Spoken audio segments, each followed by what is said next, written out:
Guys.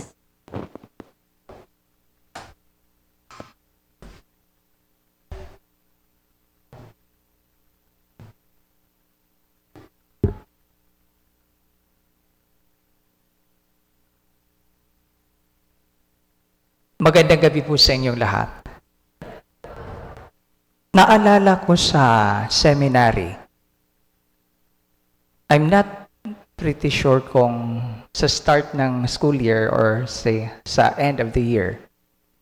Pero I think sa start ng school year, merong gathering po iyan, tapos may pinipresent sa amin na video na ang titulo ay Balik Tanaw. Through this video, pinapakita po dito yung mga naganap, magagandang naganap nung nakaraang taon. And masayang balikan ang mga naganap ng unang panahon. Para po sa akin, every time nakikita ko po yung balik tanaw na video iyon, nare-realize ko na God has been so generous. Has been so generous. Marami pong binibigay na biyaya sa atin. And it inspires me, it inspired me to do a lot better sa incoming year.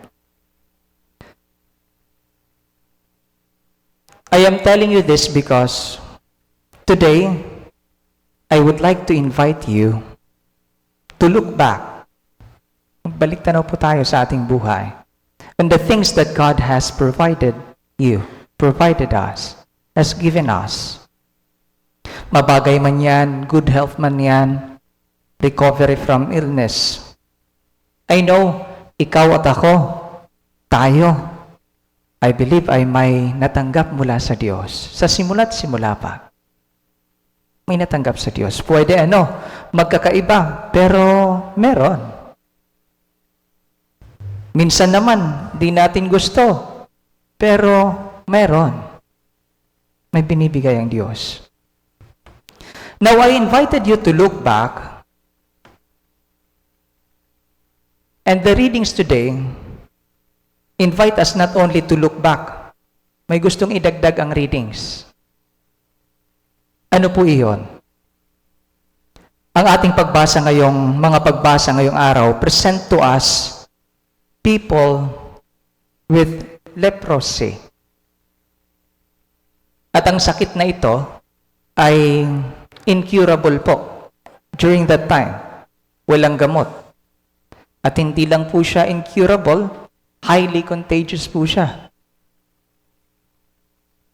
At dahil doon, ang mga taong may leprosy, nakatira po separate from the community. Outcast po sila, marginalized. At hindi lang yon. Noong unang panahon, ang tingin po sa mga taong nagkakasakit ay marumi. Sila po ay nagkakasakit dahil sila ay sobrang makasalanan at pinaparusahan sila ng Diyos. Yun po yung tingin ng community. Marginalized po sila. Sabi nga po ng isang taong may leprosy, mahirap ang magkaroon ng ganitong sakit. Pero alam nyo, ang mas masakit daw ay yung tingin ng tao na kahit buhay pa kami, ay patay na po ang tingin sa amin. Sabi ng isang taong may leprosy. Buhay pa pero patay na ang tingin sa amin. Anyway, fast forward. Sa ating readings, pinagaling po sila ng Diyos. Sa first reading, si Naaman, ating narinig na pinagaling. Tapos sa ating gospel, may 10 pinagaling ang Diyos. They were all cured. 9 forgot to go back to God. Only Naaman and this other one person na may leprosy. Si Naaman at itong taong ito, they went back to God, praising Him in a loud voice. At nagpatira pa. Sabi nga po sa gospel, nagpatira pa. And he said, "Thank you. Salamat po." I don't know kung saan po tayo dito. Saan tayo kabilang? Kung tayo ay nasa Siyam na nakalimot sa kabutihan ng Diyos, o tayo ay kabilang kay Naaman at itong isang taong may leprosy. I can't answer for you. Hindi ko po alam. Today, with the example of Naaman and one of the 10, they are not only inviting us to look back sa mga biyayang binigay sa atin ng Diyos,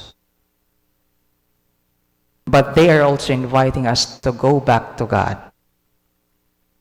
na bumalik sa Diyos at magpasalamat sa Diyos.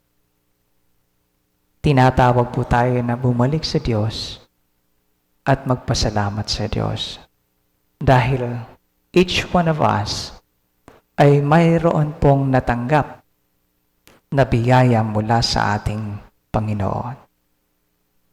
Sabi nga po ng isang santo, si St. Thomas Merton, isang American monk, sabi po niya, "To be grateful is to recognize the love of God in everything." And so, when we say thank you to God, we recognize the love of God in everything. Again, my brothers and sisters, let us go back to God, praising Him in a loud voice, saying, "Thank you." Please all stand.